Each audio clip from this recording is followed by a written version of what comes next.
Hey, what's up, movie guy? This latest show that I just finished is called Locke and Key.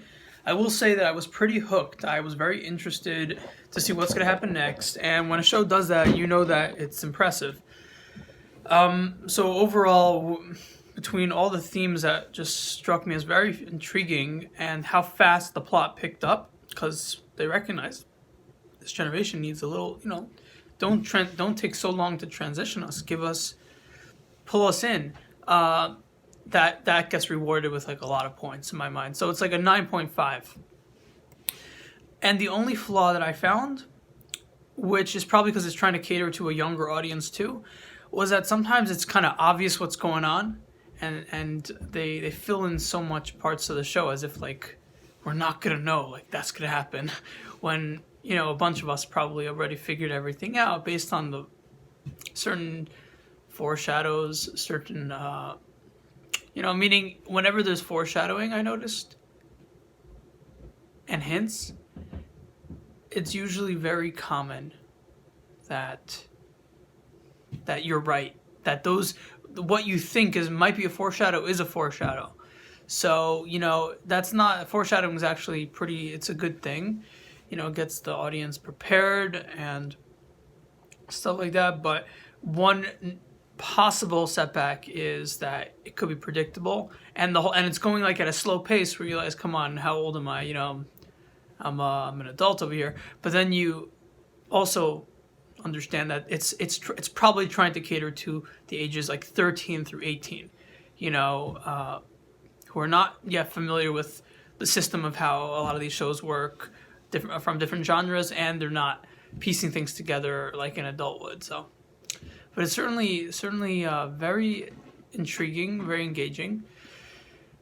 So okay, so as a spoiler, I would just say that the whole thing has to do with different keys. Kind of itch over here. The first key, one of the keys is a fire key, which is interesting. Like why fire, but it makes sense. And where if you scrape something, it creates fire. Apparently, your intent also has to do with stuff.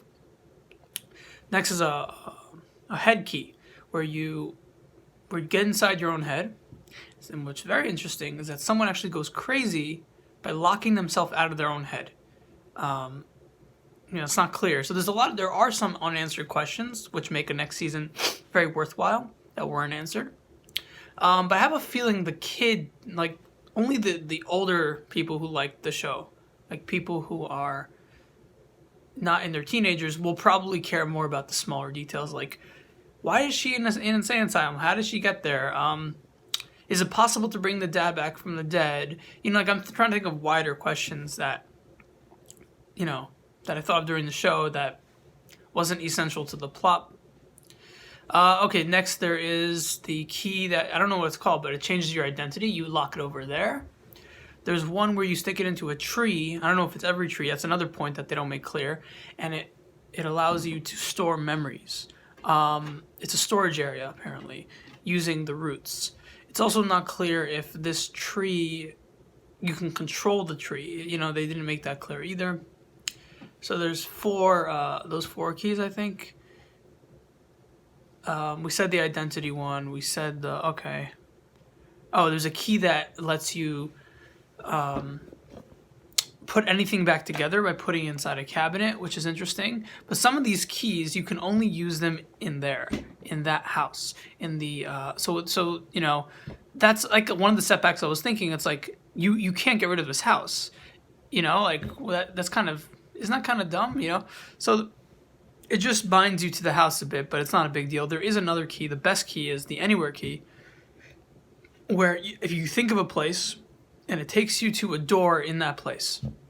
Supposedly, you don't even need to know the depth of the door. You just have to have seen it. You have to know about it, and then you can go there. But if someone says, okay, let's go to France, but you don't have any idea of what the place looks like, apparently that's the rule, that you can't go there. But they don't make that such a big thing. Like the girl just saw on television a place, and she was able to go into a door in that place. So did she know about that? Like I was thinking, did she know about that place so specifically? No, she just knew the general area, and that's all you need. and the door will kind of be implied. Like she has a general idea of what the square looks like in the train station or whatever, and so it'll send you out of a door that way. What's interesting is that people don't even notice when you walk out of a door because okay, it's a door, unless it was like emergency exit door. But no one looks, which is cool. When you go unnoticed, it's nice. It's like a nice theme of going unnoticed. Okay, so that was 6 keys, I think. There's got to be another one. Fire anywhere. Oh, there's the death key, or the ghost key, where you have to go through a specific door and you die, right? And basically, you get to fly around as a ghost. And if you close the door, then the ghost can't come back in. But it's not clear if the key is taken out if the person dies. And the soul can't come back to the body. It's not. A lot of these things are not clear. Like you don't know. You don't know what's gonna happen the next season. There's one guy who was a psychopath or a borderline personality. He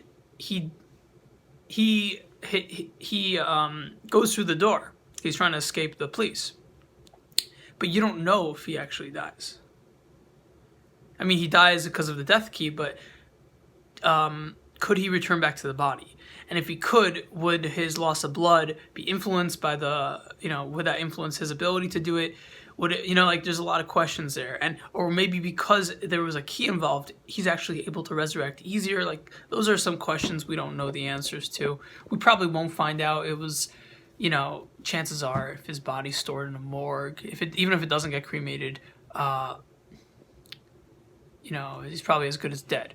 He'll be buried. Even if he did come back to his body, it'll be a terrible existence until he died. So I doubt he's coming back. In terms of resurrection, there's no way to resurrect. So it's doubtful that characters that you saw in the beginning would come back to life. What I did realize, though, is that in the beginning they talked about how this house was used as a base by the war. And this wasn't a major plot component, but when I started seeing more of the keys, like, oh, I can see why this comes in handy during the war, because you need to see the expanse, see armies that are coming, and when you don't have such powerful vehicles, the vehicles go 30 to 40 miles an hour fastest in the 20s, or maybe even slower because it's a little further back. That is very significant to have a ghost that can travel in the perimeter of like a few miles. Apparently the ghost could travel further. Or I think the ghost could travel further. Oh, and the 8th key is the Omega key, which apparently is some kind of, I don't even know why this is in there, but it's a door that stores demons or demonic energy. Why is it called the Omega key? Probably because it's all the evil people are in there, and maybe like in the end of days, that's when the door opens, but other than that, it's not supposed to open. It's supposed to be like, if it does open, you're screwed because evil things get out. But the only way they get out, apparently, is if it goes onto a person. It's like lava it singes the person, it goes inside, and then that's the demon possession. So this show is very smart, intelligent. They could make spin-offs of this show by taking you back into the past and showing you how the keys were used during like the wars. You can also have episodes where you explore the dad's life a bit, because the dad's character, he looked like the perfect dad, and then all of a sudden he's dead. You don't see what he does. You don't see how he fathers. You don't see how he uses the keys. So it'd be nice to see how he uses the keys, and even how he used the keys when he was a kid. Those are 2 other potential. I don't know how much this show is taken off. Realistically, this show would definitely. I think the public should say it's an 8.5. I personally think it's like a 9, because it's something. It has like a little bit of the Wizard of Oz. It has a little bit of, what was the other one? Yeah, Wizard of Oz. Like that vibe a bit. Oh no, not more than Wizard of Oz. It was Alice in Wonderland. That type of vibe was certainly in there. And Harry Potter. That was also another one that vibe was certainly in there. And so there's at least 8 keys, which is very cool. And I don't know if they figured out where there's a starfish key. I don't know if they figured out where that one goes to or not. Oh, and there's a 9th key even, or a 10th key, I lost track, which is a music box. And you can control people's minds by sticking it into the music box. And you think it's like a broken music box because the ballerina is missing a head. No, it means that you can control their head. You just look at a person, you say their name, and it's not clear if you have to be in the proximity or not. So there's a lot of questions. But these are the most powerful keys in existence, which makes sense why people committed suicide to protect these keys at some point, because they realized this is dangerous. This is like, we have to be the keepers, because this, we have to pass this down our generations. And another thing that's not explained, which I'm really curious about, is the fact that you don't know how the memory removal works. The parents apparently remove their own memories, so no one knows where the Omega key is. But who did that? Was it purposeful? Was it, at the end you kind of say, oh, it's purposeful because they don't want people to get into their heads. But couldn't they make it so that you can't know that the memories of where it is gone, but they can remember, they can remember about the keys. They can't remember anything about the keys unless they're drunk, unless they're in an alternate state of consciousness, basically. which is ironic because when you drink, it's revealing truth to them. It's an interesting concept that's true. Like, people who drink, they sometimes have bigger epiphanies, even though you think drinking and drugs is bad. Sometimes people have bigger epiphanies on them. And that was a little irony that's alluding to a true phenomenon there. And some people who you think are drunk and crazy, they're actually the most intelligent. You're just so separated from who they are that you just think they're nuts. But they're not nuts. You just don't understand them, or you're not ready to see that point of view. So some good ideas that were mixed in there. So clearly it was for kids, because it had a kids audience in mind, because there's a kid who's the actor, and the themes as well.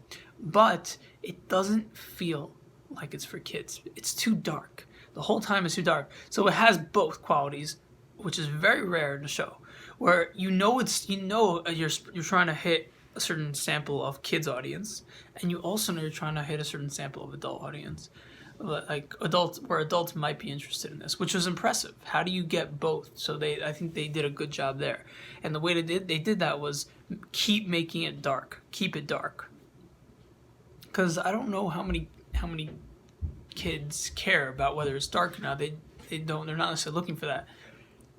But what makes things exciting and not boring to an adult is the fact that anything can happen. I know when I was a kid, I was thinking, like, I don't even want to look, so the younger I get, the more of, like, I can't look at this, I don't know what's going to happen, But as you get older, for some reason, you just become more compartmentalized, and you just don't get afraid about stuff like that. Maybe you're in the heads of the directors, maybe, I don't know, it could be anything. Also, kids are more absorbed and they feel like it's real. They're like, when they see the screen, they're like, so it could be that they're so engaged, while an adult has all these other problems. He knows it's just a show, it's just a movie, it's just a game. He's not going to get as enamored by it and then hide in his blanket because I don't know what's going to happen, Oh, and the last point, I think, is that this is a minor setback. So the show does get a 9 to a 9.5, but they always made sure that the good guys were the underdogs. That there was the bad girl, the main antagonist, she always had a slight upper hand, if not a pretty big upper hand. And then when the kids or the guys or the key holders had an upper hand, it was rare. It didn't happen often. You were, and that was like your breathing room, where you can be happy and rest assured, oh, we have the upper hand. But it was rare, and so that's like a setback, since since come on, give us some time to enjoy the conquer against the. But they never did that, which is quite consistent with a lot of Netflix original series. They just make things dark. I'm not a fan of that. I don't know their choices. It could just be my algorithm is attracting all these types of shows, but I'm pretty sure in general it's a truth. They just have a darker tone on Netflix. I don't know exactly why. So, yeah, that's the main criticism, that this antagonist always has the upper hand. Rarely do the kids get to exalt and feel like they've outsmarted the adult, outsmarted the antagonist. And that's... It keeps you watching because you want to know what's going on, but come on, you want a little bit of thrill. And how did they end the... well, if you're rooting for the bad guy, then you'll like this show, which is probably why they did it, because a lot of their audience probably likes that.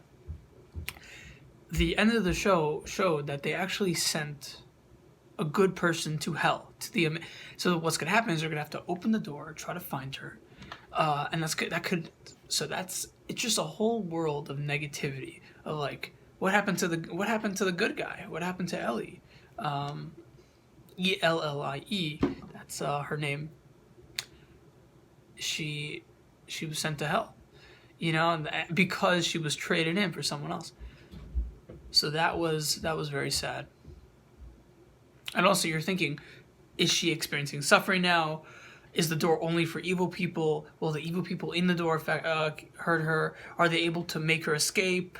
If they help her escape, will they get hurt in the process? Is there a safe measure? Do we have to learn all about the doors? So that's like a negative, like, oh, I have to learn all about the lore. It's like, I just want to see the plot already. So there's a lot of points to the story that are problematic, but overall, the directing is excellent.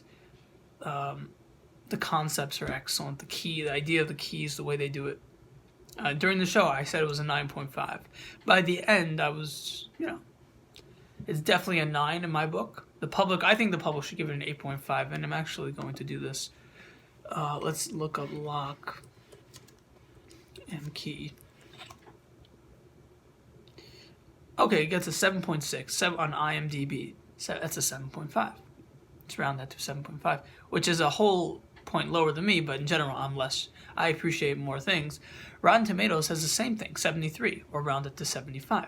But Rotten Tomatoes is strict, so once again, whenever something Rotten Tomatoes is 73, you can add like a few points to it too, so it's like an 80, which is still lower than my rating, but it's good. People liked it. Of course, Google rates it very, very good, but because of the system, you just plus it, and then it's all you gotta do is, the way they do it is, did you like this movie? Did you dislike it? And most people say they liked it, but most people say they liked it because it wasn't a waste of time, but meaning when the 95% rating is 95% of people said it was better than 50%. That's why it's not reliable for evaluations. 95% of people said it was better than 50%, but most people reading it say, 95% of people say it's good. So let me watch this. No. It's just 95% of people agree that it's not a complete waste of their time. That doesn't tell you much. It could be just above the threshold of wasting your time. So that's something to keep in mind. So let's say reasonable 7.5 from the public. I say it's like a 9. And out of 5, I'd give it like a 4.3. Yeah, 2 or 3. Let's say 3, which is a good show. I do recommend it. There were at times I was thinking about giving this a gold star even, but for one reason or another, it doesn't reach there.